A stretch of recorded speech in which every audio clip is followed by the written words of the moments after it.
राधे राधे भक्तों, आपका स्वागत है हमारे YouTube चैनल भारतवर्ष की कहानी पर। क्या आप भी बिस्तर में पड़े पड़े भगवान का नाम जपते हैं? अगर हां, तो जरा रुकिए। क्या आपको पता है कि ऐसा करने से आपको आध्यात्मिक लाभ कम और आलस्य ज्यादा मिल सकता है? असली भक्ति क्या होती है और नाम जप करने का सही तरीका क्या है, आज हम इसी पर चर्चा करेंगे। तो अगर आप सच में अपनी साधना को असरदार बनाना चाहते हैं तो इस वीडियो को अंत तक जरूर देखें, क्योंकि जो बातें मैं बताने वाला हूं वो आपकी भक्ति को नए आयाम तक ले जा सकती है। अगर बचपन से संस्कार नहीं होते तो हमें किसी से पूछने की जरूरत नहीं पड़ती कि साधु क्या होती है, क्योंकि बचपन से ही गर्भ में थे। तब से संत महात्माओं का सानिध्य मिलता रहा। जैसे जैसे ज्ञान उनकी कृपा से मिला, वैराग्य हुआ। अगर घर में भगवान की चर्चा नहीं होगी तो घर कैसे पवित्र होगा? जिनके बच्चे हैं उन्हें शायद कुछ समझ में नहीं आता, लेकिन संस्कार तो बन रहे हैं। नाम कीर्तन और भगवत चर्चा से पवित्र संस्कार बनते हैं। समझाते हैं कि शासन करके जबरदस्ती उन्हें बैठाकर भगवान की चर्चा सुनाते हैं। भागवत है, रामचरितमानस है, नाम कीर्तन है। जैसे अपने बच्चों को भगवत आराधना करवानी चाहिए। जैसे गांव के मंदिर होते हैं, देवी जी और शंकर जी के मंदिर होते थे। माता जी हमें ले जाती थीं एक फूल चढ़ाने के लिए शंकर पर और थोड़ा पानी चढ़ाने के लिए। हमें जितना होश है उसी में पता है कि ऐसा जल चढ़ाते थे। माताजी और पिताजी से भक्ति के संस्कार मिलते हैं, क्योंकि माता पिता का संस्कार बहुत महत्वपूर्ण होता है। बच्चे वैसे ही बनते हैं जैसे उनके माता पिता होते हैं। माता पिता को चाहिए कि परिवार और बच्चों को बैठाकर भगवान की चर्चा कराएं, भगवान का नाम लेकर कीर्तन करें, जैसे बने प्यार दुलार के साथ भगवान की आराधना कराएं। अब वहाँ ठाकुर की सेवा, अष्टयाम सेवा तो गांव में कोई नहीं करता, और उधर कोई नहीं जानता कि यहाँ की पूजा पाठ किस तरह होती है। शंकर जी, देवी जी, गणेश जी और बस कृष्ण जन्माष्टमी और रामनवमी, नव दुर्गा, यही सब मतलब है। गांव में अगर खाना दिया जाए तो बस उठाना पड़ता है, फिर डांट लग जाती है कि पहले भगवान को अर्पित करो। हम लोगों को तो पहले से पता नहीं था, जैसे पिताजी करते थे। जल गया और फिर थाली के चारों ओर घुमा दिया, ऐसा किया और फिर एक टुकड़ा तोड़कर माथे पर लगा दिया। कोई ज्ञान नहीं था, लेकिन ये तरीका भगवान को अर्पित करके सिखाया गया। धीरे धीरे बात समझ में आई तो दिए वस्तु गोविंदम तो समर्पित कर दी। लेकिन संस्कार तो जिंदगी भर रहेंगे, और जब हाथ में पानी आएगा तो पहले भगवत स्मरण होगा, फिर उसका पान किया जाएगा। बचपन से जो संस्कार दिए जाते हैं वो बहुत पवित्र होते हैं। अगर आप अपने परिवार के लोगों को आध्यात्मिक नहीं बनाएंगे तो वो आपकी दुर्दशा कर देंगे, सयानी बनकर गलत आचरण में चले जाएंगे और दुष्ट स्वभाव हो जाएगा। तो दुष्ट स्वभाव में मां नहीं, मात होती है। पिता नहीं, भगवान और साधन से सेवा करना एक बड़ा पवित्र जीवन होता है गांव में। यहाँ कोई छल कपट नहीं। अगर एक आदमी साइकिल लाता है तो पूरा गांव देखने आ जाता है। दोस्ती इतनी गहरी है, अगर कोई मर जाता है तो पूरा गांव उसके साथ जाता है। अगर कोई फ्लैट में मरा पड़ा है तो पड़ोसी भी नहीं देखता कि क्या हुआ, बस पता नहीं चलता। 10 साल से रहने वाले पड़ोसी राधेश्याम के बारे में भी किसी को पता नहीं होता। गांव में जीवन प्यार से भरा होता है, बहुत पवित्र होता है। हर तरफ पेड़ पौधे, खेती और सीधा सादा जीवन होता है। भगवान का नाम लेना देखो, पढ़े लिखे लोग भी यही करते हैं। हाय हाय, भाई राम राम, सब बढ़िया ही होता है। अरे यार, जब कुछ गड़बड़ हो जाता था तो गांव वाले कहते थे, हाय हाय ये क्या हो गया। और सुबह सुबह जब मिलते थे तो कहते थे, हाय आजकल के बच्चे। गांव में राम राम करने का जो तरीका था वो तो बड़ा प्यारा था। भगवान का नाम लेते थे, वाणी पवित्र हो जाती थी। हाय हाय की आवाज़ पूरे संसार में गूंजती थी। वो अपने शब्दों से घर वालों को समझा रहे हैं कि प्यार से सबको जोड़ लो, भगवान के किस्से सुनाओ। देखो, गर्भ में पड़े बच्चे पर भी संस्कार पड़ते हैं। जैसे अभिमन्यु अपनी माँ के गर्भ में थे, और भगवान के परम भक्त अर्जुन ने चक्र और उसकी रचना का कैसे वर्णन किया, वो सब कुछ जाता है कि गर्भ में बच्चा ये सब सीख चुका था। जब माँ आखिरी बार सो गई तो वो सुन नहीं पाया। गर्भ में बच्चे के लिए प्रहलाद जी और नारद जी की भक्ति का उपदेश दिया गया था।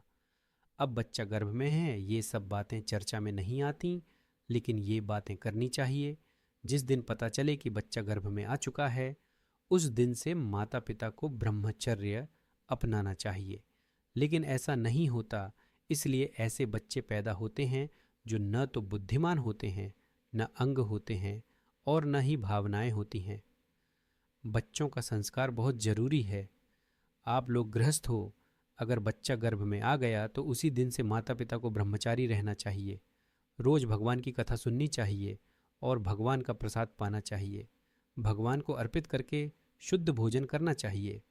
मिर्च लाल हो लेकिन पानी नहीं चाहिए। जब से गर्भ ठहर जाए तब बच्चे की भावना और सुख के लिए तेज और वीर माता पिता होना चाहिए। गृहस्थ को चाहिए कि सृष्टि में कितने भी दोस्त बना लें, लेकिन दुश्मन कोई ना हो। किसी से दुश्मनी नहीं होनी चाहिए, एक भी शत्रु नहीं होना चाहिए और दूसरों को नुकसान कभी ना पहुंचाएं। अगर परोपकार की भावना से गृहस्थ धर्म में नाम जपना, भगवत कथा सुनना और मेहनत की कमाई करेंगे तो भगवान की प्राप्ति आसानी से हो जाएगी। कुछ लक्षण तो हमने गांव के लोगों में देखे हैं। पराई माताओं और बहनों की तरफ गंदे नज़र से नहीं देखना, पराया धन नहीं लेना, ये तो स्वाभाविक बातें हैं। जो लोग पढ़े लिखे नहीं हैं उनमें भागवत के अच्छे गुण पाए गए हैं। अब बड़े पढ़े लिखे लोग हैं, बड़ी बुद्धि है, लेकिन बुद्धि में पवित्रता नहीं है। बेईमानी से जो धन मिल जाता है उस पर खुशी होती है, लेकिन जब बेईमानी का धन मिलता है तो पछतावा भी होता है। चाहिए और अपने अंदर थोड़ी शर्म महसूस करनी चाहिए। उस पैसे का इस्तेमाल नहीं करना चाहिए, उसे ऐसी जगह दान करना चाहिए जैसे गौशाला, जहां पवित्रता हो। ये सोच लो कि मैं फिर से अधर्म का धन नहीं लाऊंगा, नहीं तो मेरे परिवार और वंश का बुरा हाल हो जाएगा। एक स्वस्थ शरीर की बहुत ज़रूरत है, इसलिए खाने पीने का ध्यान रखना। ये शरीर नष्ट होने वाला है, इसे अपना मत समझो, इससे प्यार मत करो, ये नरक का दरवाजा है। अगर भजन कर लो तो मोक्ष मिल जाएगा। भाई, सही खाना खाओ और बस भजन में लग जाओ। भजन करो और वजन कम करो, वजन अपने आप घट जाएगा। हो जाएगा कृश तन शीश जटा एकक बेनी, हृदय गुण रघुपति गुण श्रेणी। शरीर कृश हो गया है, बाल एक बणी के रूप में हो गए और भगवान श्री राम के गुणों का चिंतन करते हुए सिया जी अशोक वाटिका में विराजमान हैं। जब भगवान का भजन और विरह जागृत होता है तो वजन कम नहीं करना पड़ता, वो खुद ब खुद हो जाता है। प्रेमियों के क्या पते बोले, तन लटेश नहीं है, शरीर कृश हो गया है। ये बहुत सावधान, मन को जिधर लगाओगे उधर लग जाएगा।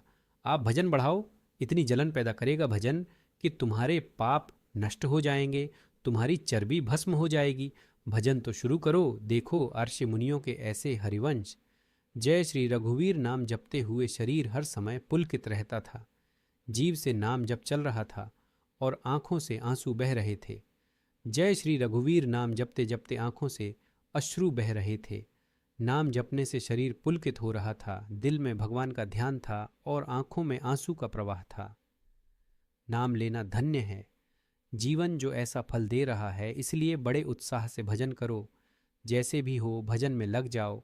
अगर अंदर ये खेद है कि हम उतना भजन नहीं कर पा रहे जितना करना चाहिए, तो ये खेद हमेशा रहेगा। भजन की कभी तृप्ति नहीं होगी और भजन की भूख बढ़ती जाएगी। तब समझो भगवान की कृपा है। जब तुम नाम लेते हो और आंखों से आंसू गिरने लगते हैं, तब जानो कि जीवन सार्थक हो गया है। हमारा शरीर चाहे मलिन हो चाहे किसी और का, सबको जाना है भाई। यहाँ से निकलने के बाद इसकी दुर्दशा हो जाएगी। आग में जला दिया जाएगा। जैसे भुट्टे को भूनते हैं, उसे पलट पलट कर लोग शरीरों को जला देते हैं, बिल्कुल भस्म कर देते हैं। बचने का कोई मौका नहीं मिलता, पूरा शरीर नष्ट हो जाता है। इसीलिए शरीर से प्यार मत करो। इस शरीर की कोई अहमियत नहीं है। भजन की अहमियत देखो। भजन कभी कम नहीं होना चाहिए। जब प्रेम ज़्यादा होता है तो वो नुकसान भी पहुंचा सकता है। जब राधा प्रियता पीछे पीछे चलने लगी तो युगल सरकार को लगा कि वो आ रही है। फिर दोनों पीछे मुड़ गए और जब उन्होंने उसकी सुंदरता देखी तो मैं मूर्छित होकर जमीन पर गिर गया। वृंदावन की इस सुंदर भूमि पर गिरकर मैं आनंदित होने लगा। जब विकल इस तरह से परेशान हो रहा था तो राधा और उनके पिए दोनों ने उसकी एक एक भुजा पकड़ी और उसे उठाकर गले लगा लिया। ऐसा कब होगा कि नक्कुंज में मस्ती के साथ युगल सरकार आएंगे और मुस्कुराएंगे। फिर वो दोनों उनके पीछे पीछे चल पड़े। जब उन्होंने देखा कि कोई उनके पीछे आ रहा है तो मुड़कर देखा। उनकी सुंदरता को देखकर वो बेहोश हो गए। फिर होश आया कि मैं उस रज में घूम रहा हूं। प्रिया प्रीतम राधा ने एक कमल अपने हाथ में लिया और दोनों ने मिलकर उस कमल को उठाया। जब दिल से कुछ चाहता हूं तो वो कब होगा? ओ वृंदा, वो अद्भुत महिमा है, जैसे किसी दूर की घटा। क्या मेरी ये उम्मीद पूरी होगी? हे वृंदावन धाम, हे वृंदावन शौरी, क्या कभी मैं आपको देखकर जमीन पर गिर जाऊंगा और आप दोनों मुझे उठाकर गले लगाएंगे?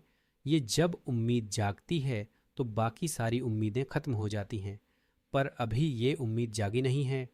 अभी तो मुझे पैसे, भोग, मान सम्मान, भाई बंधु और इस दुनिया की फिक्र है।